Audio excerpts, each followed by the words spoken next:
Алан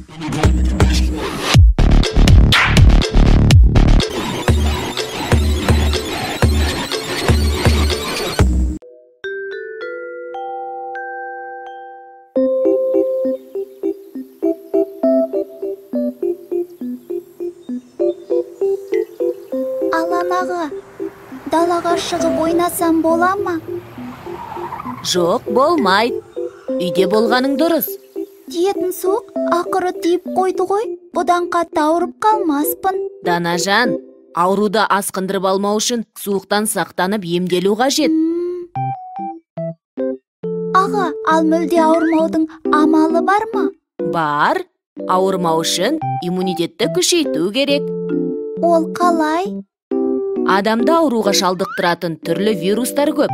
Адам бойында сол вирустарға қарсы тұратын аурудан сақтайтын қасиет бар.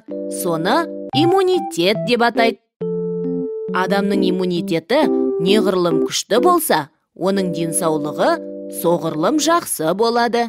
Иммунитетті күшейту үшін ең әуелі дұрыс тамақтану қажет. Яғни, денсаулыққа пайдалы, дәрумендерге бай тағамдарды таңдап жеу керек. Сонымен қатар, денені шынықтыратын жаттығулар иммунитеттің қорғаныс қабілетін күшейтеді. Ауруларға қарсы алдын ала егілу де денсаулықты сақтауға септігін тигізеді. Сондай-ақ, тазалық сақтау өте маңызды екенін естен шығаруға болмайды. Қолды жиі-жиі жуып, лас жерден аулақ болып, айналаны таза ұстау керек. Түсінікті.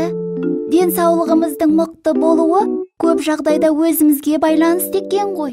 Мен енді бұдан былай дұрыс тамақтанамын. Тазалықты да сақтаймын. Дене шынықтырумен де тұрақты айналысуға тырысатын болам.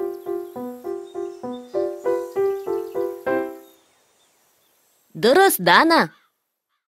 Жаттығулар жүрек пен өкпеге күш береді. Сонымен бірге, жаттығу кезінде сақ болу да маңызды. Қалайша? Денең қатты қызып, жүрек соғысы жиілеген кезде, жаттығуды бірден тоқтатпай, денені жайлап суытып, жүрек соғысы қалпына келгенше қозғалысты бірте-бірте бәсеңдеткен дұрыс. Алқынып тұрып су ішуге болмайды. Қалыпқа түскенше күткен жөн. Әрі, желден сақ болу керек. Онда желді, жаңбырлы күндері дене шынықтырумен айналыспаған дұрыс шығар? Жоқ, ауа райы жаттығу жасауға бөгет емес. Жаңбырлы күні жаттығуды үйдің ішінде музыка қосып қойып жасаған жақсы. Қатты терлепсің ғой? Иә, көрпе жамылғаннан шығар. Терлегенің жақсы болды. Тер дегеніміз денедегі ерекше бездерден бөлініп, тері арқылы сыртқа шығатын ағзаға керексіз зат. Оның шыққаны денсаулыққа пайдалы. Мен ауырып қалуымның себебін білдім. Кеше дене шынықтыру сабағынан шөлдеп шығып, бірден суық су ішіп едім.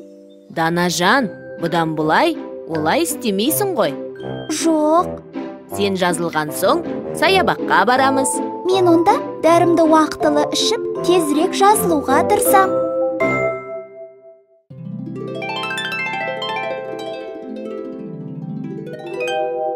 Қайталайық. Денсаулық. Адам бойында вирустарға қарсы тұратын, аурудан сақтайтын қасиет бар. Оны иммунитет деп атайды. Адамның иммунитеті неғұрлым күшті болса, оның денсаулығы соғұрлым жақсы болады. Иммунитетті күшейту үшін ең әуелі дұрыс тамақтану қажет. Денсаулыққа пайдалы, дәрумендерге бай тағамдарды таңдап жеу керек. Сонымен қатар, денені шынықтыратын жаттығулар иммунитеттің қорғаныс қабілетін күшейтеді. Ауруларға қарсы алдын ала егілу де денсаулықты сақтауға септігін тигізеді.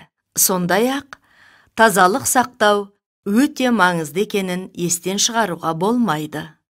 Қолды жиі-жиі жуып, лас жерден аулақ болып, айналаны таза ұстау керек. Жаттығулар денені сергек, әрі шымыр етуге көмектеседі. Қан айналымын реттейді. Жүрек пен өкпеге күш береді.